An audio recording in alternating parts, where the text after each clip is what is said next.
赈灾银两，就把庄园里的仓库全都打开，让我们大家瞧一瞧，对不对？对！打开，让我们进去，给我们个手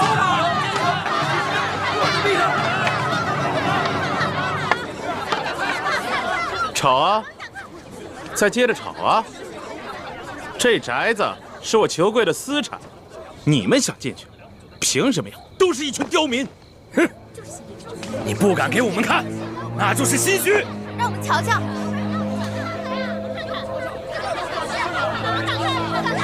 怎么着？拿着这么几个家伙，想反呢？我告诉你们，根据大清的律例，私闯民宅就是强盗，我可以把你们一个一个全都给宰了，知道吗？哎，乡亲们，反正我们都快要饿死了。裘贵，你有种就把我们这些灾民全都杀了吧！杀了吧！杀了吧！干什么？干什么？后退！往前后退！住手！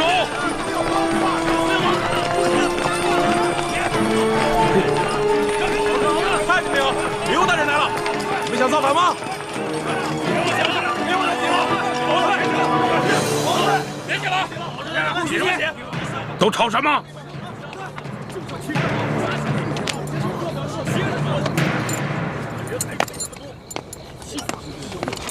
闪开！闪开！姐夫，姐夫，您可算来了。不能相信他们。官儿说的话都不能信，对，眼见为实。记住了啊！都记住了，记住了。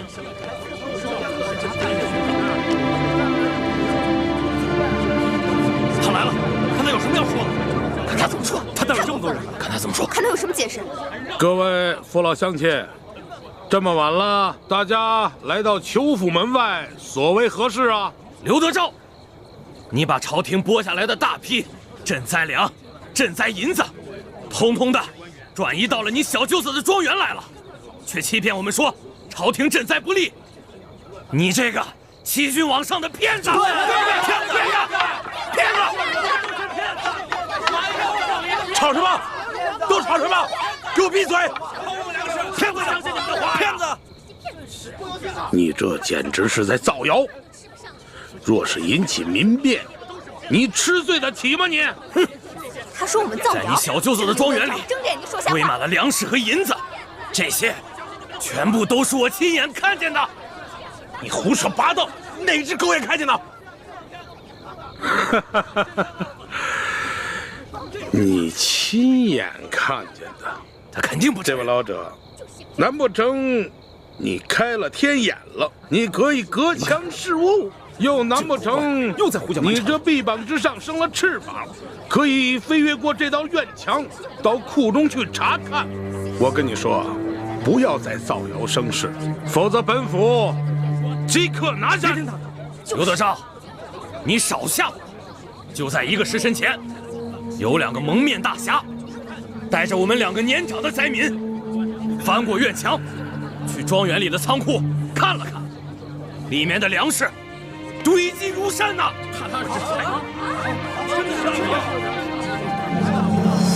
快看，乡亲们，你们看，这是我刚刚在庄园的仓库里随手抓的粮食。对，我这里的大米也是刘德昭小舅子庄园里找到的。为什么给我们粮食？为什么放粮？你怎么解释？怎么解释？乡亲们，我跟你们说，这2个蒙面之人乃是江洋大盗，甚至是前明的余孽。胡说！他们想利用这次旱灾，煽动灾民闹事造反。他们才不是江洋大盗，更不是什么前明余孽，他们是替天行道的大侠。大侠！反倒是你，巡抚大人刘德昭，你和你们那帮狼狈为奸的官商们，才是真正的江洋大盗。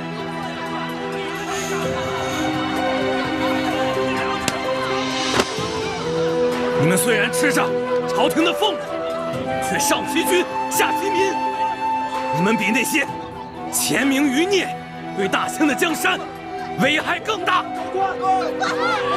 对，祸国殃民。姐夫，好，即使他这院中的仓库之中放着官银官粮，你怎么能说就是朝廷调拨的赈灾之粮呢？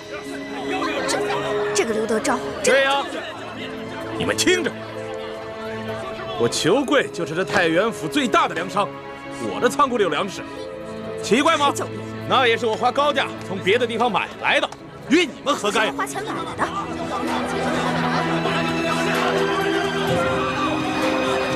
他说的是真的吗？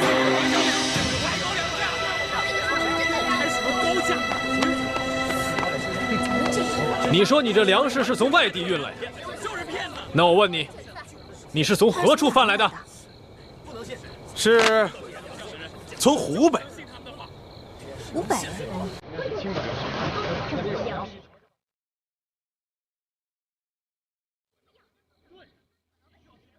你放屁！这根本就不是湖北大米，而是北方的大米。朝廷调拨的赈灾粮，就全是北方的大米。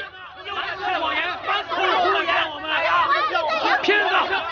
别吵，我还没说完呢。我家里粮食这么多，只有一部分是从湖北买的，其他的都是北方的大米。你们看这个球会。好啊，那你是何时从北方贩回大米来的呀？就是这个月。你撒谎！北方的大米早就被朝廷征调收购了，北方的粮行根本已无多余的大米用来外销。你怎么解释？你是何人？你怎么知道这赈灾之粮，它不是北方大米？你又怎么知道这北方的粮行现在已无米可销？刘大人不必管我是谁。如果你和你的小舅子真的问心无愧的话，不妨看看。对呀，顺便把你们进货的账本都交出来，让我们一一核对。对，打开仓库，打开仓库，交出账本，交出账本。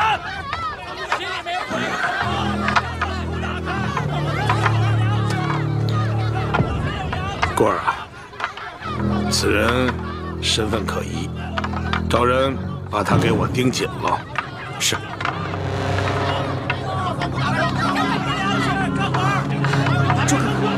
打开仓库，交出账本。他们要抓你。你放心吧，以我的功夫，他们根本奈何不了我。武林高手就是任性哦。乡亲们，乡亲们，乡亲们，除了粮食，我们还在庄园的一处银库里发现了几十箱白花花的银子。大家看，看，刘大人，我看你和你的小舅子如何解释？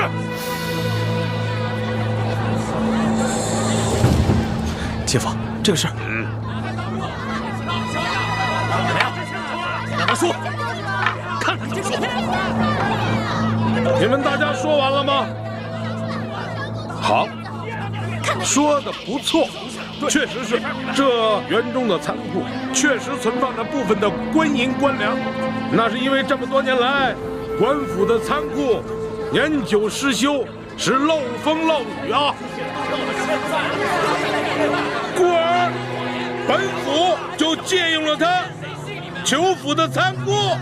那就请刘大人开仓赈灾，放银放粮，放银放粮。对，乡亲们，让他放粮，放粮。乡亲们，我跟大家说句实话，这些放在里边的官银官粮，并不是朝廷下拨的赈灾的银两，这些乃是我太原府1万驻军的军粮军饷。啊，他说这乡亲们呐，军粮军饷，岂可煽动啊？刘德昭，你凭什么说这些是军粮啊？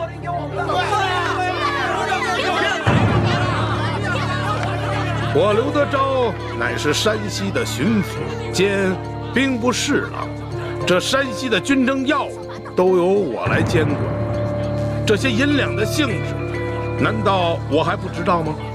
我告诉你，你休要再次胡闹，再要胡闹，那就是造反！造反！来人呐，在！将这几个带头闹事的人给我抓起来！是，这个就是带头的。凭什么抓？凭什么抓我们？你凭什么抓我们？请把人拿走，大人保护住他。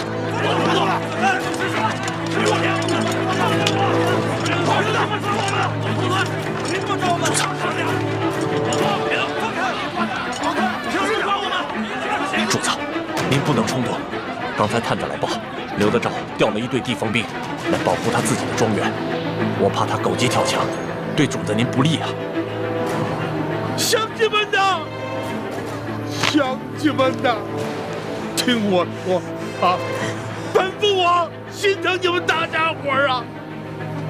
别听他胡说！我刘德昭说句掏心掏肺的话呀，这院中囤的都是军粮军饷啊，谁敢强拿，那是要犯杀头之罪的，杀头之罪呀！方才逃走的那几个人，他们乃是前明的余孽，他们是想利用这次旱灾，想借此让大家闹事，那是忤逆不当，那是要造反。本府只追究这几个带头之人的罪责，其余之人如果在片刻之间离开此处，本官既往不咎。如果说还不离开的话，那本府就把他视同前明余孽，格杀无论。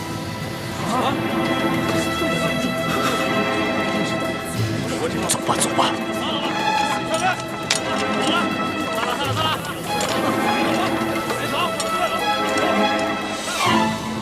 哎呦，姐夫，今儿亏的是你来了，你要不来，我太闲了我。不是你说你这小子，你说你怎么就这么没用呢？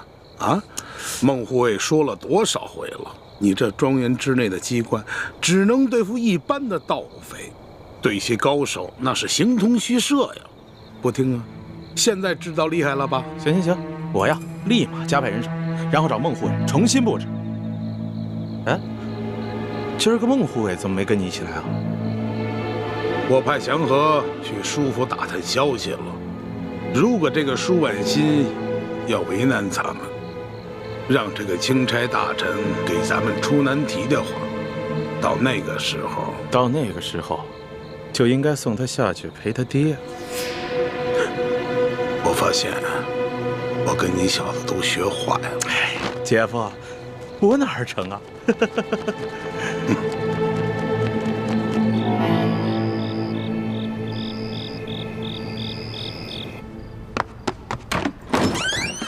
师傅，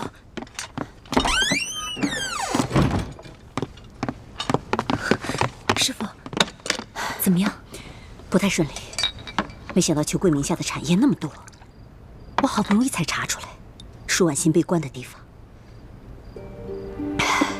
本想着天黑了再把她给救出来，可是没想到在天黑之前，他们就把舒婉心给转移了，害我扑了个空。把她转到哪里去了？听说是准备送给巡抚大人尝鲜啊，现在应该在巡抚大人的府上。可是我不知道巡抚大人府上的地形和位置，所以就先来找你。他们把舒婉心交给了刘德昭，难道舒婉心没有说出自己的真实身份吗？应该没有。估计舒婉心知道刘德昭和他父亲舒建是死敌，所以并没有说出自己的真实身份。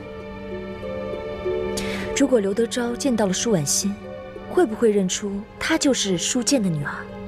应该不会。像这种官宦家的小姐，平常是不会抛头露面的，更不会让刘德昭死对头看到她。那就好。师傅，你暂时还是不要露面，以免这府上的人认出你不是舒婉心从家里带到宫里的嬷嬷，惊动了康熙。我明白，我现在就走。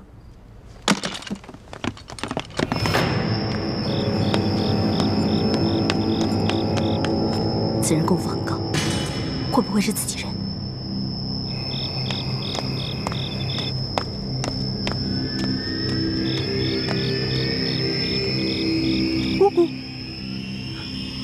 师傅，这不是我们的接头暗号。婉妹，是我来救你出去。婉妹，婉妹，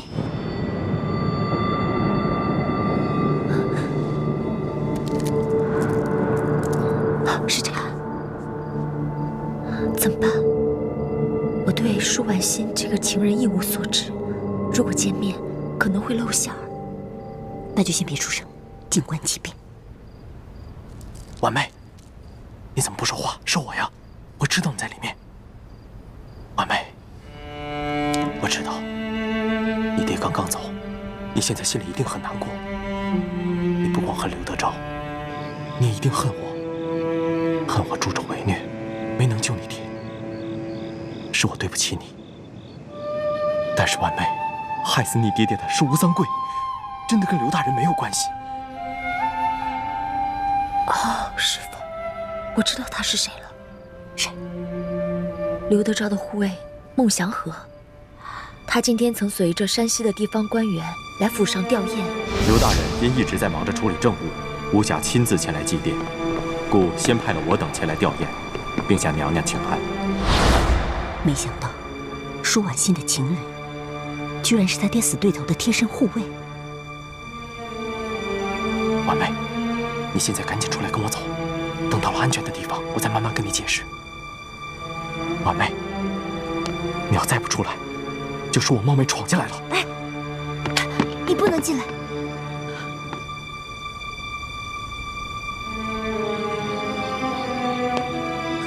婉心，你现在身份特殊，你我隔窗交谈，若是被人撞见，我是怕会连累你。你还是让我进屋再说话吧。不行，你不能进来，我不想见你。谁叫你助纣为虐了？刘德昭害死了我爹，我跟他不共戴天。婉妹，行刺你爹的凶手真的跟刘大人没有半点关系。在驿馆中下毒害死你爹的是吴三桂的手下石青红。虽然毒死我爹的是石青红，可下毒的人除了石青红，还有义成。难道这义成不是受了刘德昭的指使？婉妹，我从未骗过你。义成的确是受了刘大人的指使，但是他被诬陷勾结盗匪，还在他家里搜出了1箱银子。刘大人把他全家老小所拿入狱，还逼着他来害你爹。当时我在外面剿匪，不在府上，没来得及阻止。我知道你心里一直怨我。不，我不怨你。可是，虽然下毒的是这个石青红，但他也只是赶在了义成之前罢了。在我心里，刘德昭仍然是害死我爹的凶手之一。如果你真心待我，那就帮我杀了刘德昭，替我爹报仇。婉妹，你我曾私定终身，按理说，你爹也是我爹，我为他报仇也是分内之事。刘德昭作恶多端，就算不为你爹报仇，我也应该杀了他，替天行道。可你也知道，他曾经救过我爹娘。我爹娘在临终前曾要求我保护刘德昭10年，我便立下了这10年之约。如今距约满还有1个月，那约满之后呢？你可愿替我报仇？纵然约满之后，我也不能亲手杀了他，否则我爹娘在天之灵也不会原谅我，但我也不会再昧着良心保护他。他造了那么多孽，我相信他一定会遭到报应的。既然你不愿意帮我报仇，那你就快走吧，什么都不用说了。我爹的仇，我自己去报。婉妹，你现在先别想着报仇。刘德昭现在一心想要收买钦差大人，但他知道你肯定不会放过他。况且有你在，钦差大人也不会跟他同流合污，所以他早已经对你起了歹心。你若继续留在这里，便不能平安的回宫去了。你是说，刘德昭派你来杀我？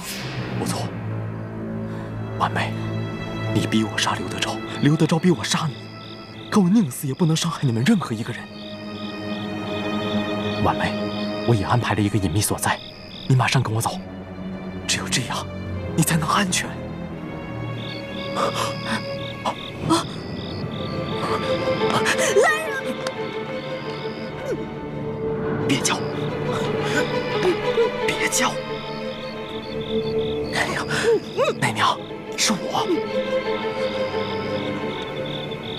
孟萧何，是你！哎呀，你怎么还敢来呀？小姐现在已经是皇上的嫔妃了，万一被钦差大人撞见，那可如何得了啊？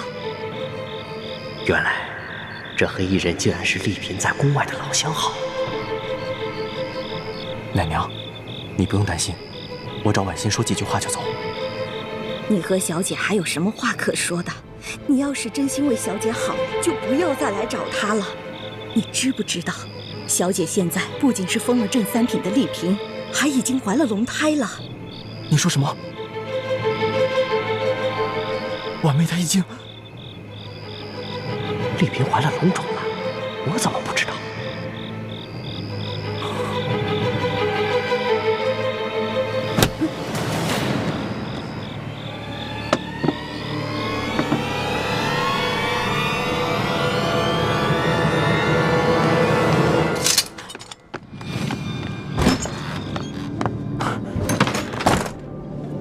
婉妹，你别过来！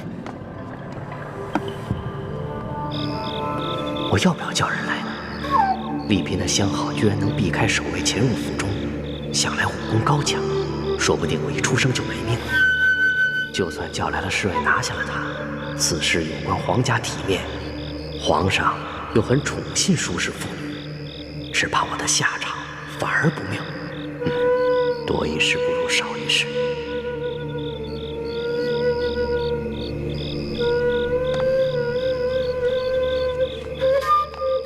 原来你根本不是因为你爹爹的死不能原谅我，原来你早就背弃了我们的誓言。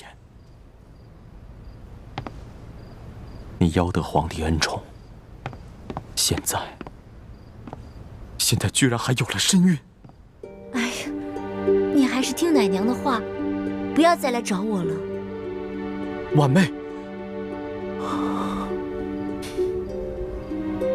你变了，你曾说过，你宁死都不做皇帝的女人。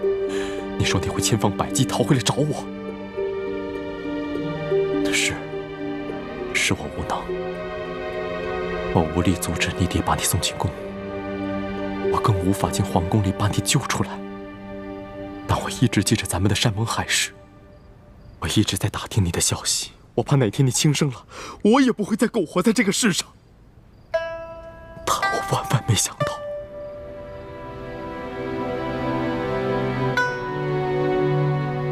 孟哥哥，你还是快走吧，趁没有人发现我们，不然对你对我都不好。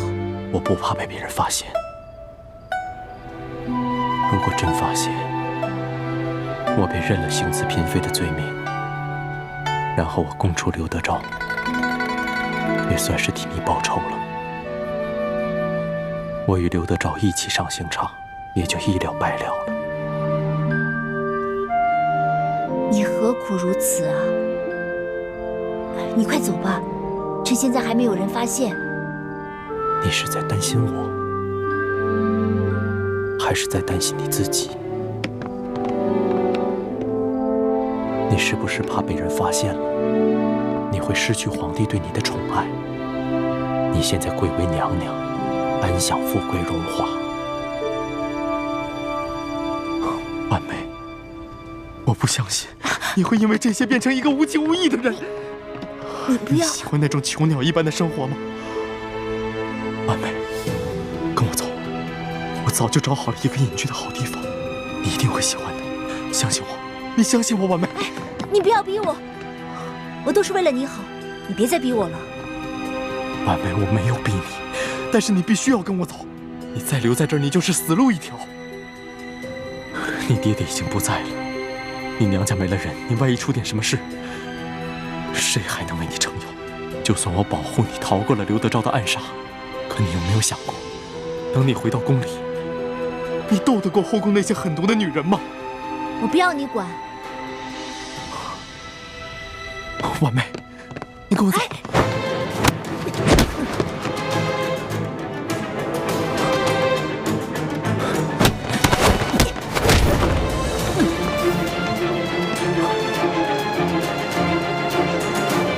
你居然会武功！刘德昭这个狗官，我恨不得现在就办了他。哎呦，主子，您小声点儿，小心这书府里也有刘德昭的耳目啊。也难怪主子生气，这个刘德昭信口雌黄，软硬兼施，完全把老百姓视为蝼蚁。他也没把我和朝廷放在眼里。山高皇帝远吗？主子，你把刘德昭手下甩开了没有？还没进城就已经甩开了。不过我打探到了一个新的情况，只怕你听了会更生气。什么情况？进屋再说。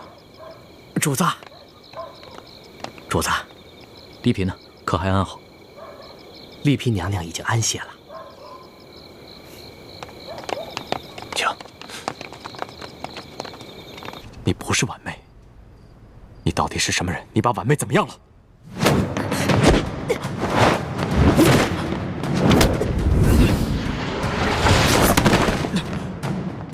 好身手！没想到一个女流之辈居然有这样的功夫。你到底是谁？婉妹到底在哪儿？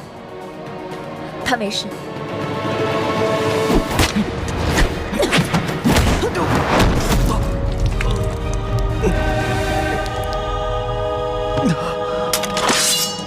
师傅，手下留情。走开！他已经识破了你的身份，留不得活口。师傅，此人与我们无冤无仇，又是个重信义又痴情的好男儿，饶他一命吧。糊涂！如果放他走，你我的身份会暴露的。不会的，你给我一点时间，我跟他好好谈一谈，我能说服他。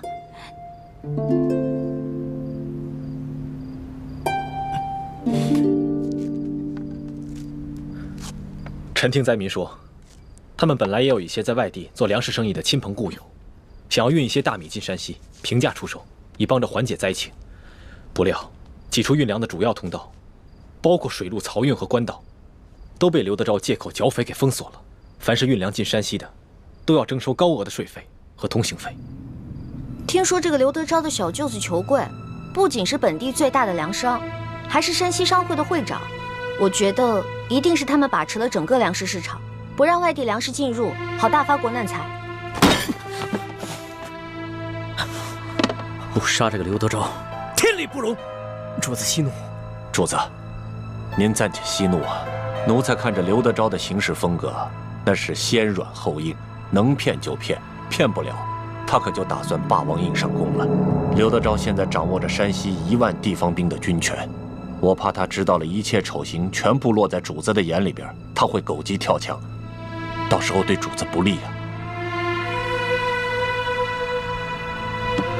那你的意思是什么？我只能等到回宫之后才办的，我忍得了。再免怎么当？当然不能忍了，再等一天，不知道饿死多少人呢。我看要不这样吧，咱们干脆把他们私吞的赈灾粮款全都结出来，发给老百姓。你要打劫官银官粮？世叔姑娘，这个玩笑可开不得呀。是啊，这明显听着世叔姑娘就是在开玩笑啊。且不说这打劫官仓，那是诛灭九族的大罪，就凭我们这些人手，那叫虎口夺食，那不是去送死吗？哎呀，咱们这么点人，怎么就不能虎口夺食了？这以前啊，我跟我哥哥，我们两个经常什么？经常打劫官银官粮？没有，我吹牛的，吹牛而已。你真的只是吹牛而已，没有做过那些违法乱纪的勾当。我也不能骗你，但是我们两个是看那种贪赃枉法的贪官，偶尔会想教训他们，所以顺便开点油，顺点东西。哎，但都是小打小闹，无伤大雅，无伤大雅。主子，您千万别听易欢瞎说。我们之前行走江湖时，难免做过一些上不了台面的小勾当，但都是迫不得已，我们从来就没有做过什么违法乱纪的事。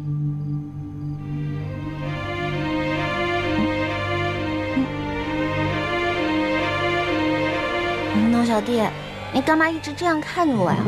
你这样看得我心里都发毛了。教训得好！我要是你哥哥，要是有你哥哥这么高的本事，遇到了刘德昭这种狗官，我也不会放过他。啊，你吓死我了！不过龙小弟，这事儿你真要追究责任，还不是因为你没管好你底下的官，让他们喝老百姓的血，吃老百姓的肉，逼得老百姓不得不铤而走险。环妹，就算这不是在宫里，当着主子的面，说话也不能口无遮拦。叶欢说的对，官逼民反，都是朝廷的罪过。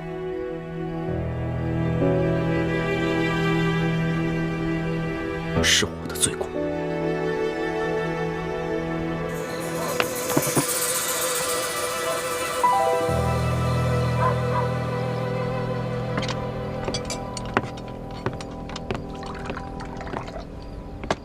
孟大哥，先喝点水。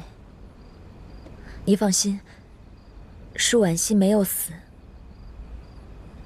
我叫雪倾城，是舒婉欣的好姐妹。因为她要回太原找你，所以我才找名医易容成她的样子，顶替她入宫。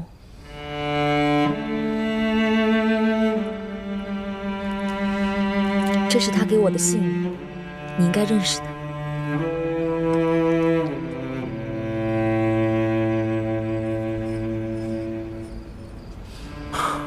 那婉妹现在在哪？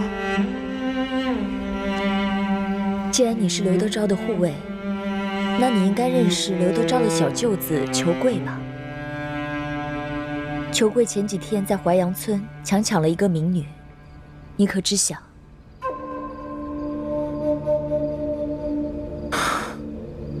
刘大人和他那些亲友们所干的那些勾当，我既无力阻止，就索性装聋作哑，从不过问。那你可就险些犯下大错了。他强抢的民女不是别人，正是舒婉欣。本来我是想救她出来的，可是没有想到裘贵把她送进了太原城，说是给刘德昭尝尝鲜。哎，孟大哥，你先别激动，小心惊动了府上的人。刚刚我跟师父正在商量如何去救舒婉欣，正巧你就来了。孟大哥，我说的都是实情，你要相信我们啊！我相信你们。今天我还听裘贵在那儿说，又物色到一个绝色美女，还是个黄花闺女，要献给刘德昭尝鲜。刘德昭说他忙着应付钦差大人，暂时没有心思。没想到他们说的竟然是婉妹，这帮禽兽！既然刘德昭这帮人都是禽兽，孟大哥为何还要拒于一己之私，替他卖命呢？守信义固然重要，可在大是大非面前，你这可就是助纣为虐了。虽然我不是舒婉欣，可我相信，我今晚说的话，也会是他想对你说的话。孟某受教了，二位容我再想想。敢问二位，究竟是何身份？为何要顶替婉欣进宫呢？这个我们就无可奉告了。总之，你现在只有2条路可走：一是我们杀了你；2与我们共同合作，救回舒婉欣。然后你带着她远走高飞，从此与我们再无瓜葛。无论我们要做什么，都与你毫无相干。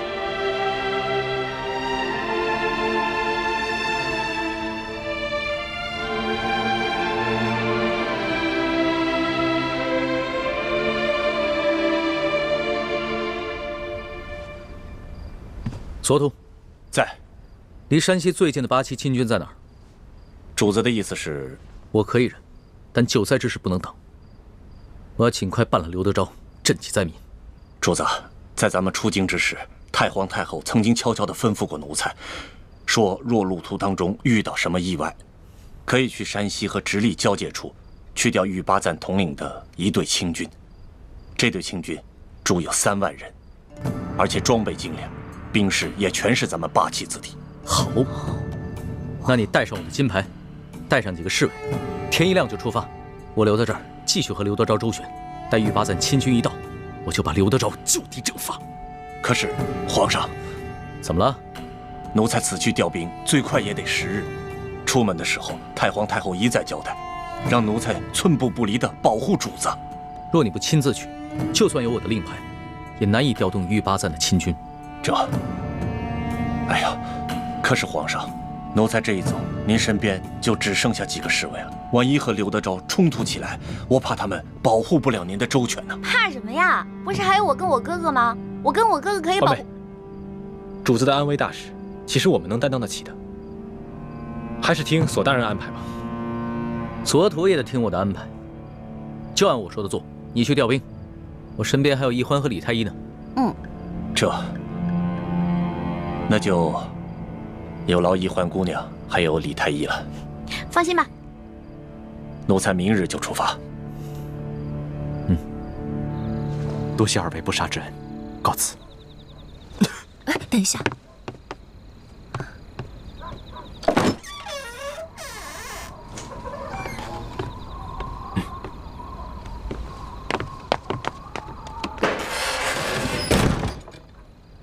师傅，倾城，你觉得这个人可靠吗？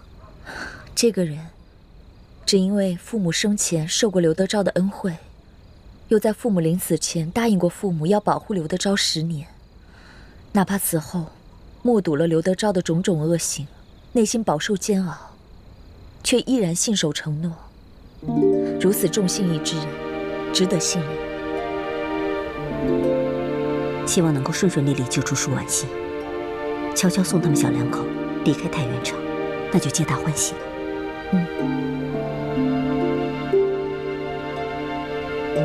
倾城，奶娘为何说起你已经怀有龙种了？都怪奕欢，他为了应付奶娘，就撒了这么一个谎。奕欢这个小丫头。倾城，我还是不太放心这个孟祥和，不如我暗中跟踪他。你有什么事情找我的话，就发信号给我。是。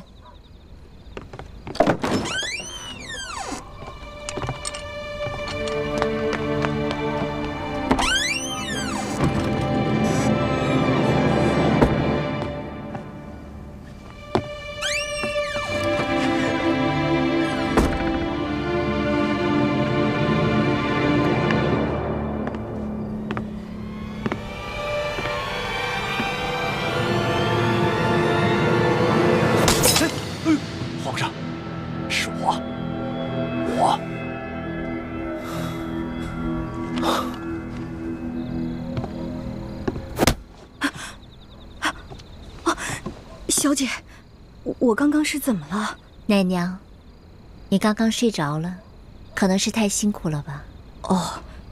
刚刚我好像看见……你别说了，我不想见那个人，你也不要再提他。小姐，我明白，您这么做是对的。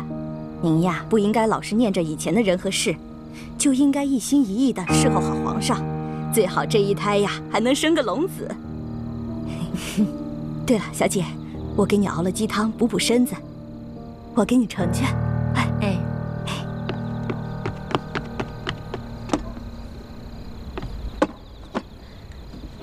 舒婉心虽然无父无母，却有孟祥和这样痴情的郎君，又有奶娘这样真心爱护她的亲人，比我幸福多了。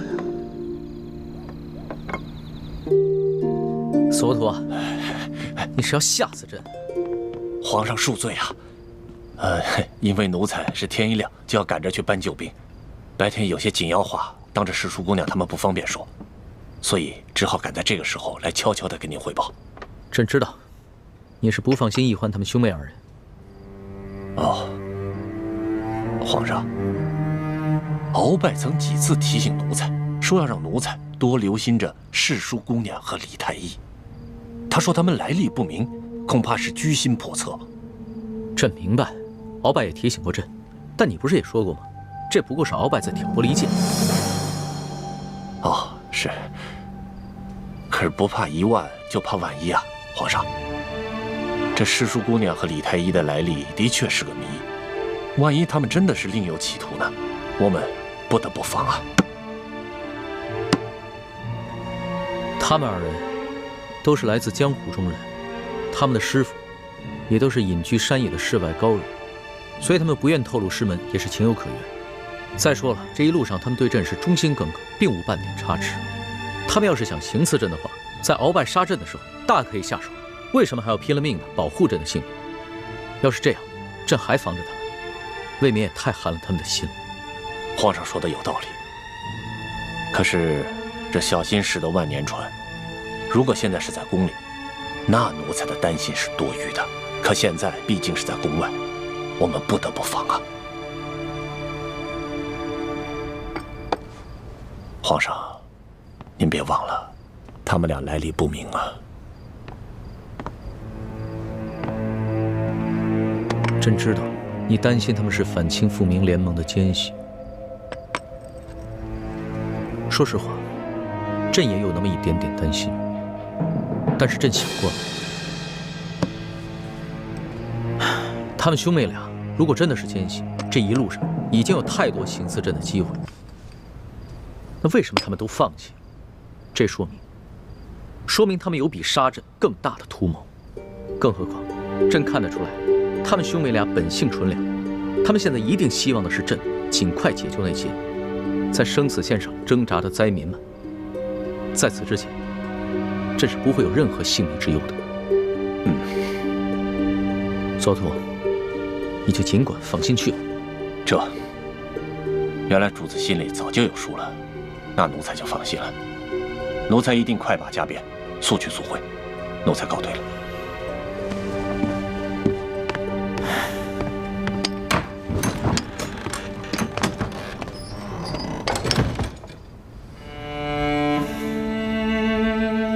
叶欢，朕相信一定不会伤害朕，希望你不要让朕失望。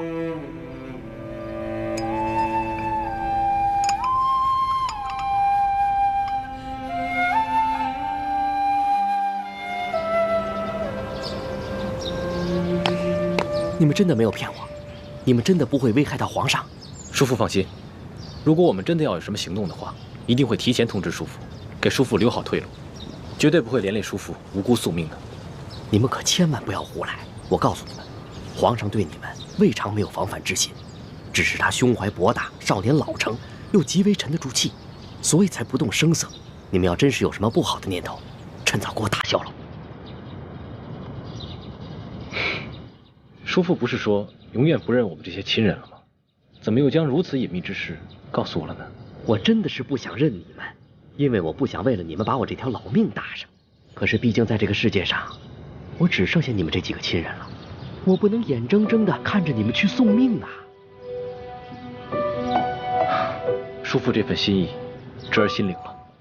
如果我爹知道了，他一定会很开心的。哎，你可千万别告诉他，你不要让他误以为我回心转意就有机可乘了，越发来缠着我。我不想让你们送死，这是我能为你们做的最大限度了。你们可不能得寸进尺啊！啊！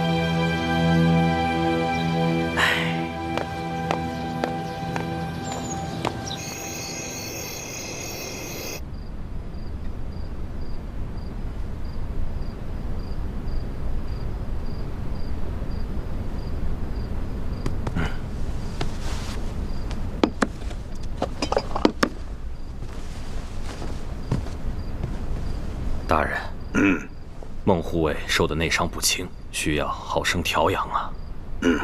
那你就下去开方煎药吧。啊，是。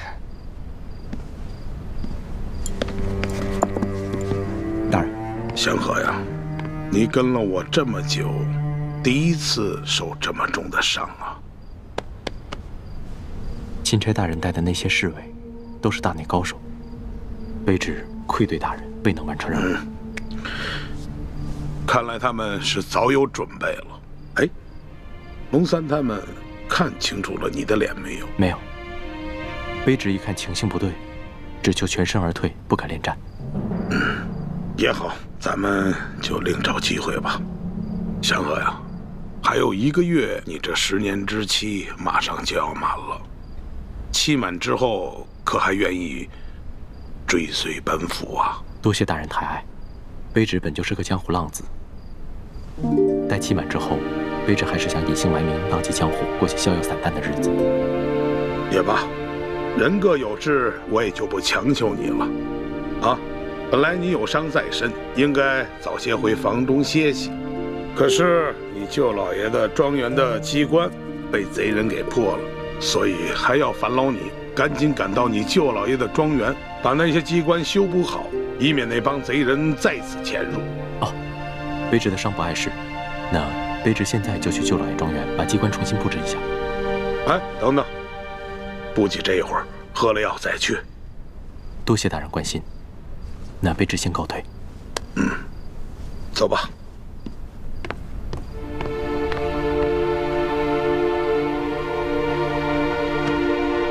老爷，我看这孟护卫，倒真是奇怪。平日里啊，你给他那些赏赐，他虽说没拒绝，但也从来没露过什么喜悦之色。你说给他几个丫鬟伺候着，他也说不要。虽然他平日里对大人忠心耿耿，可不知怎么的，总觉得这个人养不熟呢。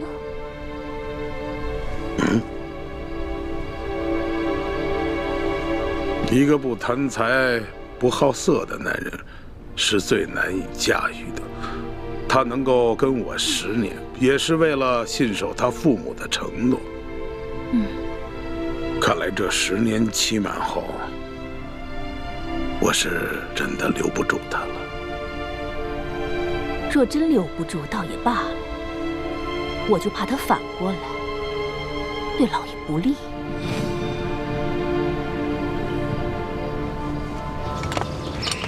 哟，孟护卫，今天怎么有空来庄园了？我奉大人之命前来调整这园内所有机关，还需上楼查看一下园中地形。请。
孟护卫，万苏姑娘最近怎么样？可有在哭闹？没有了。万苏姑娘听了奴婢的开导，已经完全想通了，如今过得很好。每日里除了安安静静的在楼上看书绣花，就是弹琵琶解闷，只等着老爷挑个合适的时机，就可以把她献给巡抚。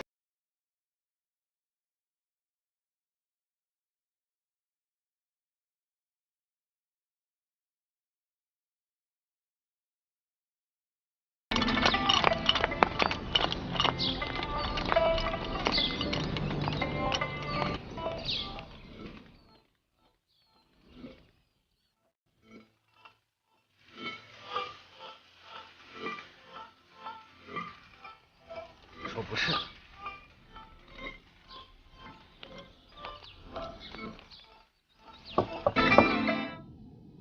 婉妹，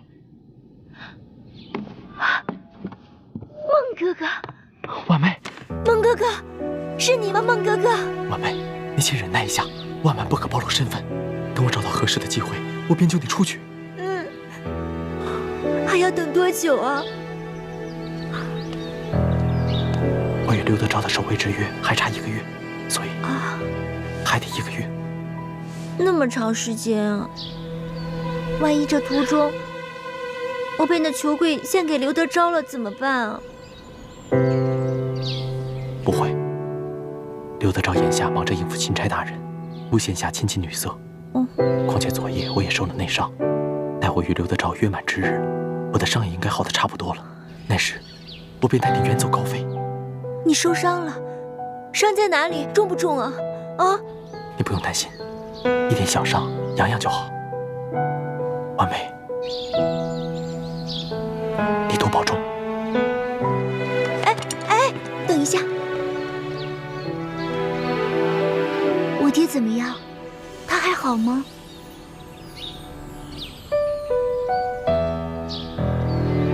他还好。那他是否知道我被人劫走了？他还不知。不知。你被劫走以后，有一位与你长相相似的女子冒名顶替你进了宫，所以你爹爹未曾察觉。什么？有个人和我长得一样，顶替我入宫了？啊？这个人是谁啊？婉梅，此事颇为复杂，我一时跟你解释不清楚。但你千万记住了，这段时间万万不可暴露身份，只等着我来救你便好。好，我等着你。好。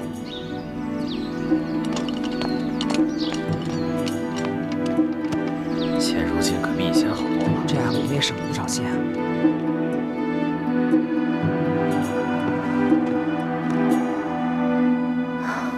有人顶替我入宫了。咱们先把碗摆好。行，这就差不多了。这给你。马上就好。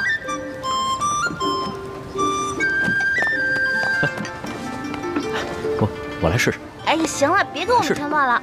我来。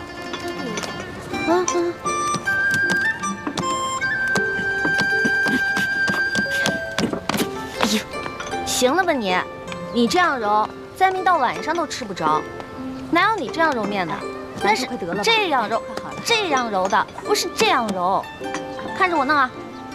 这个馒头的大小啊，你得弄得均匀一些，要不然到时候灾民饿急了眼，就会睁大显小，知道吗？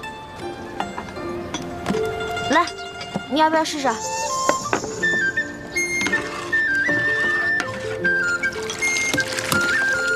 得了。慢点了。大家来排队了，吃粥拿馒头啦！每人一个馒头，1碗粥。别急啊。来这边拿馒头。排队啦！来，你拿啊，拿好，拿着小心烫，小心点啊。拿着。每个人都有份啊，不要急。来，拿好。给。来。给你。来，拿好，拿馒头。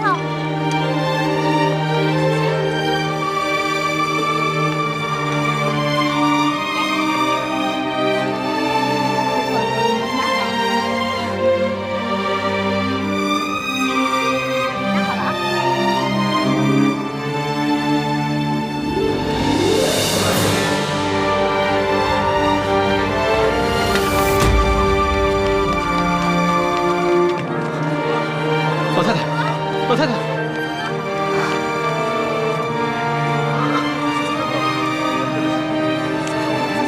怎么样？人已经没了。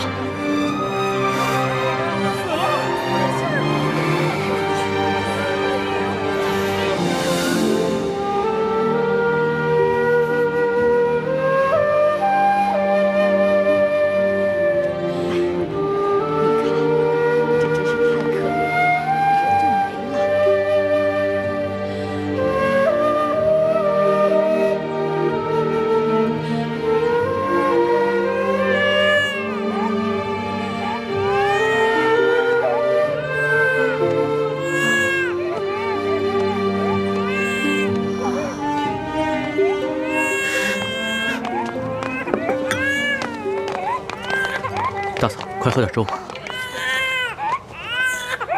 大嫂，这孩子怎么一直哭啊？是不是饿了？你快喂他喝点奶吧。哪里还有奶？我已经3天没吃东西了。不哭了，你爹跟哥哥姐姐们都已经饿死了，要不了多久，说不定我们一家子就可以团聚了。大嫂，来，把孩子给我，我帮你哄。你先吃点东西吧。来，给我。好。哎呦，哦，乖，不哭了啊。谢谢小哥。大嫂，粥太烫了，先吃个馒头吧。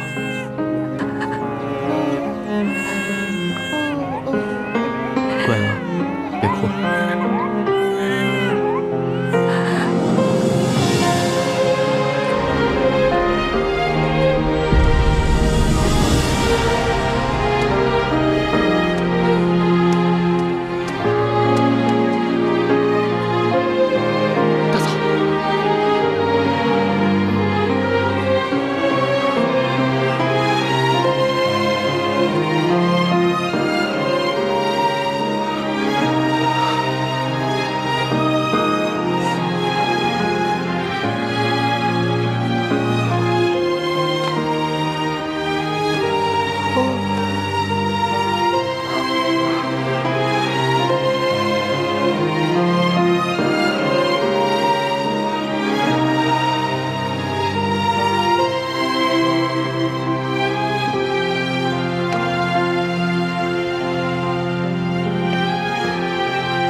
上面有人，交钱吧。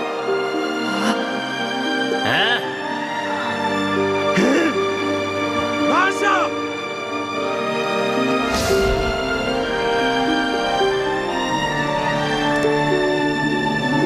龙珠？什么是龙珠？就是皇上的眼泪，就是您的眼泪啊！说实话，朕自小长大，除了8岁的时候，父母双亲轰逝以外，还从来没有掉过眼泪。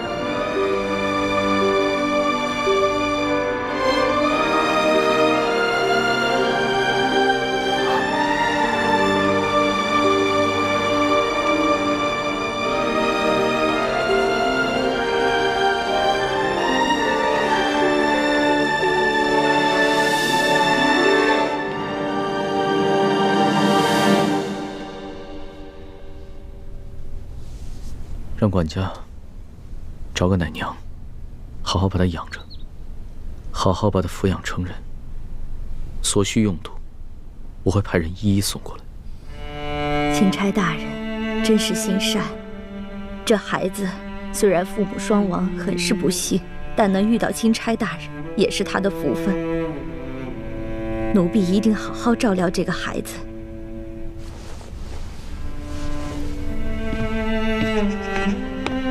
这索大人还得有10日才能把兵给调回来，每迟上1日，不知道饿死多少人，酿成多少人间悲剧了。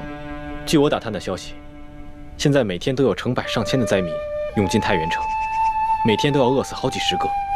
官府来不及掩埋尸体，只能把尸体集中到城外，一把火烧了。龙小弟，我们真的还要再等上10日吗？这10日不知道饿死多少人了。要不然这样吧，我们干脆1不做2不休，我们去把那些私吞的官银官粮全都劫出来，发给老百姓。环妹，大清律例，抢劫官银官粮可是死罪，诛九族的。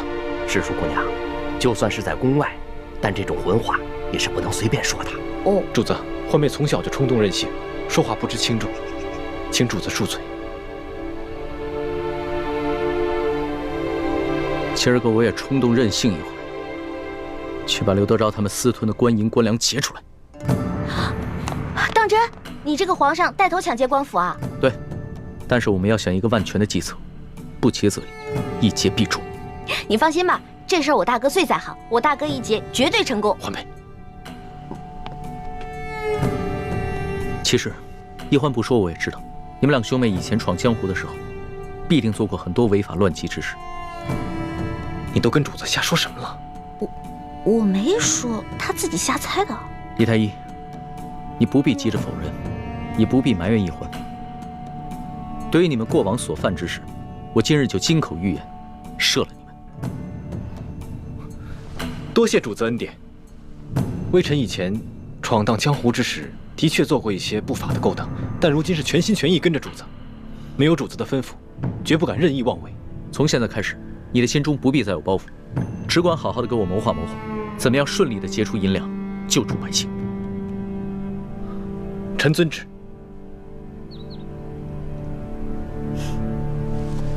建清，你今日怎么如此糊涂啊？你居然敢答应帮着皇上打劫官府，你这就等于是默认了你们过去是打劫官府的盗贼，知道吗？易欢就是这样，总是说漏嘴，一点分寸都没有。不过这样也好，这么一来，康熙只会把我们当作是一般行侠仗义的江湖盗匪，反而不会疑心别的。那你们也不该真的去打劫官府啊，万一出了什么意外怎么办？康熙都这么说了，我能不做吗？我自会把一切安排妥当。如果真的出了什么意外的话，大不了放弃行动。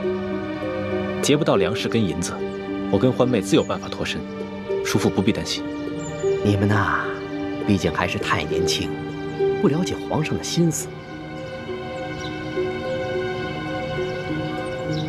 此时纵然成功解了皇上的燃眉之急，他或许此时赏识你。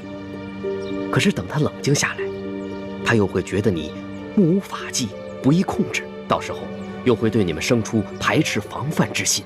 多谢叔父提醒。叔父说的这些，侄儿心里何尝不明白。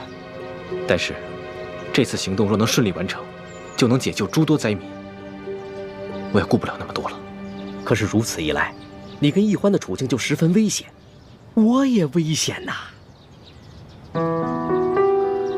叔父，你如今有钱有势，吃腻了山珍海味，所以你不再关心那些挣扎在生死线上的灾民。可你难道忘了吗？当年跟我爹在死尸堆里找食物的惨状。你当年但凡有3寸宽的活路，又何至于进宫当太监？这次行动，如果真的能解救这些灾民，我们能避免多少这样的悲剧发生，也算是做了一件好事。不是吗？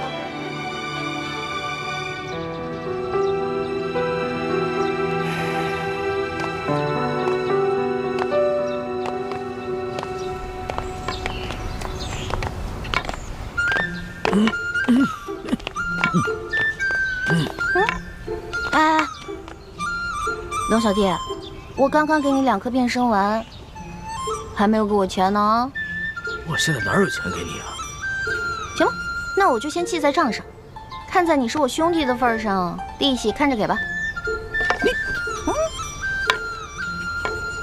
趁火打劫，你比酒鬼的奸商还要奸。欢妹，别闹了。你到了山西商会了，裘贵见过我们，千万别让他识破我们的身份。你们先进去，我在外面守着。知道了，爷爷你慢点走啊，别摔着啊。走吧，孙儿。走吧。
粮食分给灾民。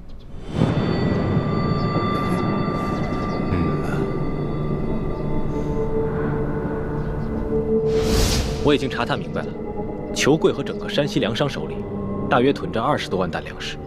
朝廷调拨的30万担赈灾粮，真正分到灾民手里的，不到1/3，剩下的2/3都被他们官商勾结，给私吞了。所以这20多万担粮食也得等索大人调兵回来，把刘德昭抓住以后再发给灾民。目前我们就先结一部分发给灾民，让他们支撑到索大人回来以后就行了。眼下城中有1万灾民，离索额图调兵回来之日还有10日左右。若每日每人按1升粮食算的话，10日便是1斗，1万灾民就是1万斗，折合下来便是1000担粮。1000担相当于12万5千斤。我跟易欢再加上随行的侍卫，无论如何也没办法在这么短的时间内把这么多的粮食从裘贵的庄园里偷运出来，所以就只剩下一个办法。什么办法？论到这种勾当，你们兄妹俩肯定比我这个当皇帝的有经验多了。龙小弟，你这句话里有骨头，话里有话啊。咱们先说好了，之前的事呢，你要既往不咎；这次的事是我们奉旨行事，你不许秋后算账。我自然是开玩笑的，我金口玉言说过的话岂会反悔？什么办法？快说吧。既然不能偷，也没有办法从外地运过来，那么就只剩下一个法子：买。嗨，老板，你有这份善心，那是大喜事啊！裘某和兄弟们也都敬佩得很，对吧？是啊。只是，您祖孙2位可知现在山西粮价的行情吗？每斗米2000钱，1担米呢20两银子，所以这1000担米就是2万两银子。我说对了吗？如今太原的粮价被哄抬到了每斗2000钱，折合成银子就是2两，10斗为1担，那么每1担粮食就需要银子20两，1000担粮食就需要银子2万两。哎，我们从宫里带出来的还有多少银子？刚开始的时候是挺多的，不过一路上被你东送一下西捐一下的，现在也剩的不多了。那我的那些随身之物呢？全都当了，总能值2万两吧？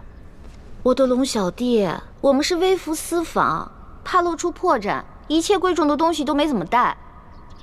只有我跟丽嫔娘娘带了一些贵重的金银首饰，但是刨除一眼就能看出是宫里的金银首饰以外，其他的能典当的也只有2000两。那你的意思是，我们还差18000两啊？18000两哪够啊？灾民们不能吃生米吧？柴米油盐可都需要钱，就算一个人发1两的话，那还少1万两左右。那也就是说，我们还差28000两啊？对，28000两。朝廷调拨的50万两赈灾银，真正分到灾民手里的不足20万两，剩下的都被刘德昭和地方官员给私吞了。光刘德昭一个人就侵吞了10万两，其中有5万两在裘贵的庄园里面。我明白你什么意思。你的意思是，我们只结银，不结粮，然后用结下来的银子去买粮食，对吧？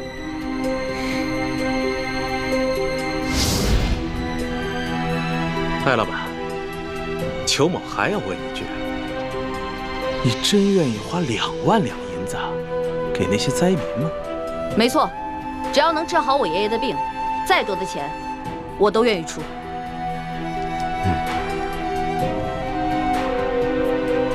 好，艾老板，真是财大气粗啊！不过如今是非常时期，咱们商会做买卖有个规矩，只收现银，您看呢？孙儿啊，这裘老板是不相信咱们艾家的实力，把咱们带的现银拿上来给他瞧瞧。是爷爷，请各位稍等一下，抬进来吧。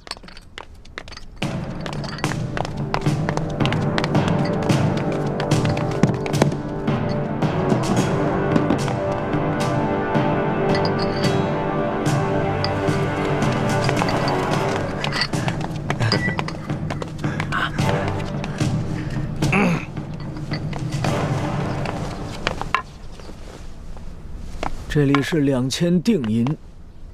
明天早上，在这个地方，一手交钱，一手交粮，如何呀？好，艾老板，性情中人，快人快语啊！那咱们可就一言为定了，击掌为凭。这艾老板的为人真是爽快。是啊，来人，送艾老板。就喜欢跟这样的人做生意啊。对，没错。哎呀，龙小弟，你知道吗？为了凑够那2000两定金，我跟丽嫔娘娘把自己所有值钱的金银首饰全都给当了，还有我的一个金镯子呢。放心吧，等锁头回来以后，你当的那些首饰全部完璧归赵，少了一件，你唯我是问。光完璧归赵可不行，我得加上利息呢。行，反正我这个竹杠最好敲。当然了，你就是个大竹杠，棒棒棒！欢妹，别闹了，让主子先回房间休息吧。咱们还得去和侍卫兄弟们商量一下今晚的行动计划。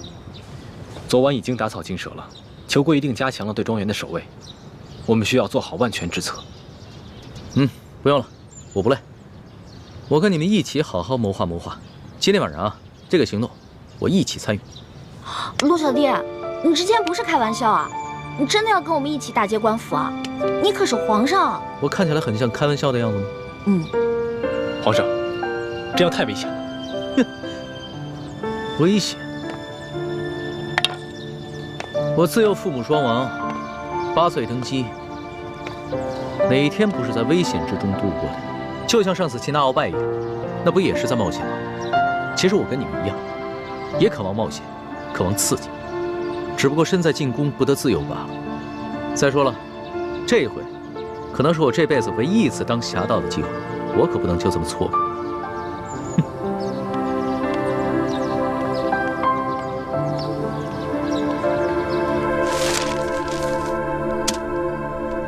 这是裘贵庄园的前门，这是后门，中间的花园还有一道暗门，这是粮仓，这里是银库。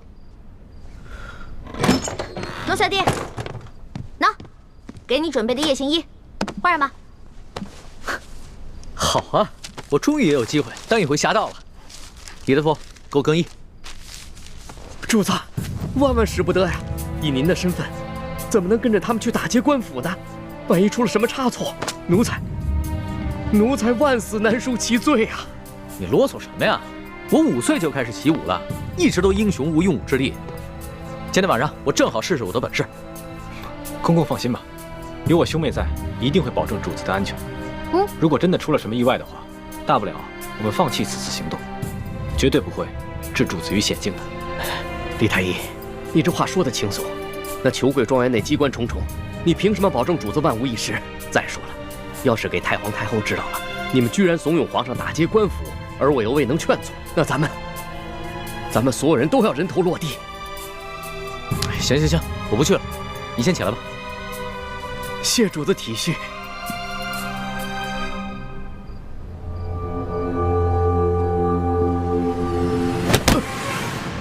得罪了李公公。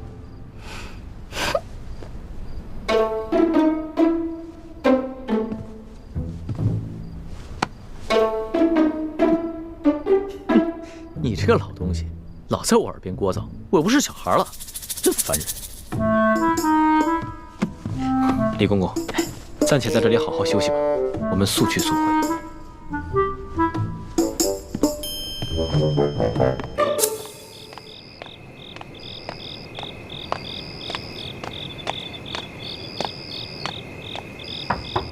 小姐，老奴给你炖了一碗燕窝。哦，我现在不想吃，我有些不舒服，要歇息了。啊，小姐，你哪里不舒服？要不要老奴帮你找一个郎中给您看看？不必了，我就是身子有些乏，睡一觉就好了。哦，那小姐，您先歇着吧，老奴明儿一早再来看你。老奴先行告退了。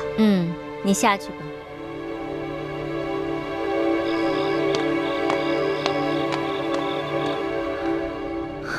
走了，这奶娘真够烦人的。如今在这世上，奶娘是婉妹唯一的亲人了，还望前辈多担待。孟大哥，真是宅心仁厚。怪不得你虽是刘德昭的护卫，婉心妹妹仍然对你倾心。我家本住在城外南湖边上，婉妹从小就喜欢女扮男装，背着她爹溜到南湖边来戏水。我俩也算青梅竹马，直到她被选为秀女，前来跟我告别，我才知道，原来她是舒大人的女儿。原来是这样。孟大哥打听到婉心妹妹的下落了吗？打听到了，她现在被软禁在裘贵的府宅里。只因我受了内伤，再加上裘贵又加强了守卫，我怕打草惊蛇，所以没有贸然行动。都怪我那夜下手太重。不过你放心，我等都是有心意之人，我们一定会帮你救出舒小姐，让你们远走高飞。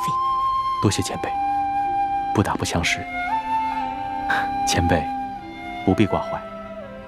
如今裘贵一心只想着把婉妹献给刘德昭，而刘德昭眼下一门心思要对付钦差大人，所以婉妹暂时是安全的。我先帮着你们把裘贵私吞的官银给劫了，先救了那些灾民再说。好，这次我们能否顺利地劫走裘贵私藏的官银，就全靠你了。在下一定全力配合。其实这些年保护刘德昭，我内心也十分矛盾。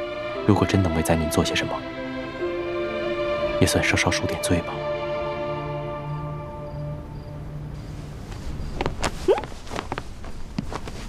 哇，陆小弟，你穿上这身衣服太逗了，比你平时穿龙袍有意思多了。你看看，是吧？我也觉得挺新鲜的。哎呀，得亏索大人不在，要是他在的话，非得被吓得屁滚尿流的，肯定不让咱们去冒险。哎，那个金蚕背心穿了吗？没有。你为什么不穿啊？你要是不穿的话，我不带你去啊。我骗你的，老大吩咐小弟的话，小弟怎么能不听呢？不信你摸摸。真的穿了？嗯。别摸那儿痒。还真穿了，好吧，那我们带你去。你知道吗？这次你亲自出马，可是我们比平时紧张的10倍还不止呢。我也是从小练武到大的，虽然武功呢没有你哥哥好，但跟你比起来差不多。吹牛！主子，臣得再提醒一遍，这抢劫官银可不是儿戏，臣会尽量保护主子的安全。但是如果真的发生什么意外的话，主子切不可恋战，必须在臣的掩护之下尽快撤离。你放心吧，我虽然喜欢冒险，但也不想当一个被当盗贼拿住，再被砍掉脑袋的窝囊废皇帝。哼，这样吧，到了那儿全听你的吩咐。好，为确保万无一失，还请主子把裘贵庄园的机关设计图和地形图再熟悉一遍。好，出发吧。这个龙小弟平时挺老成的，今天那么任性，难道是受了我的影响？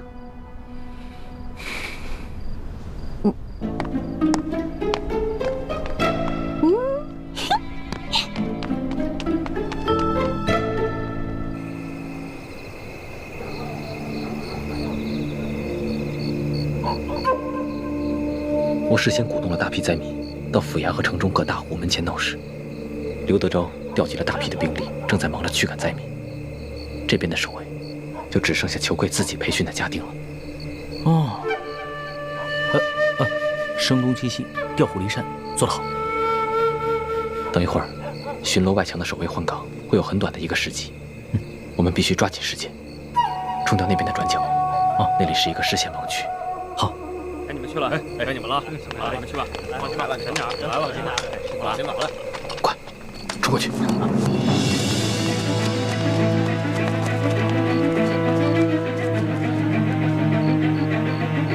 龙小弟，紧张吗？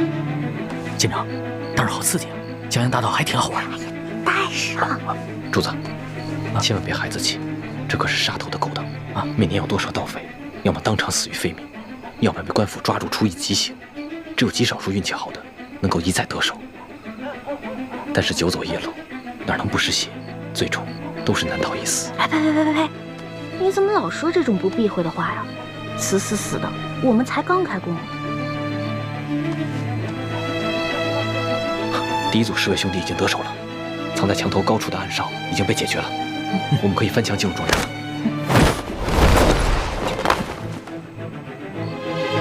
你们在这等着，我去探探。老大，你们刚刚不用把我架上来的，我平时也练过轻功，我自己可以的。你以为你是真龙啊？你还可以自己飞？得了吧你！记住我平时教你那些轻功的方法啊，下次没准能用得上，知道吗？知道了，老大最厉害。当然了，要不然怎么我是你老大呢？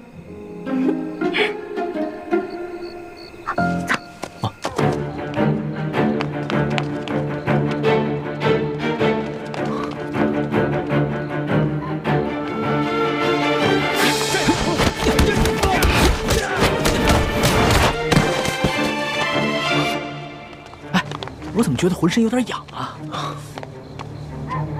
哎，是不是有人啊？主子别担心，他们是咱们从宫里带出来的侍卫，这两个是第二组。主子，我先带他们去解决守在银库门口的几条狗。欢梅，你带着主子来银库来跟我会合。路径图都记清楚了吗？当然了。这庄园的路径其实是一个迷魂阵，千万不要走错了。看不起我啊？不可大意，你自己走差了不要紧，以你的轻功自然能够脱身，可是主子就危险了。我是老大，我肯定能保护好我的龙小弟的啊！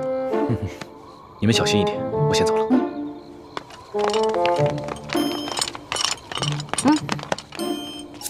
从现在开始，紧紧跟着我的步伐，一步都不能落，知道吗？知道了，老大。走。哎，怎么了？不知道该怎么走了？应该是这边，走。那到底往左还是往右？好像是往左吧？你确定啊？往右，往右。有点迷糊啊。那好吧，我不懂这个机关阵，还是往左吧。多听你这个老大的。这，停。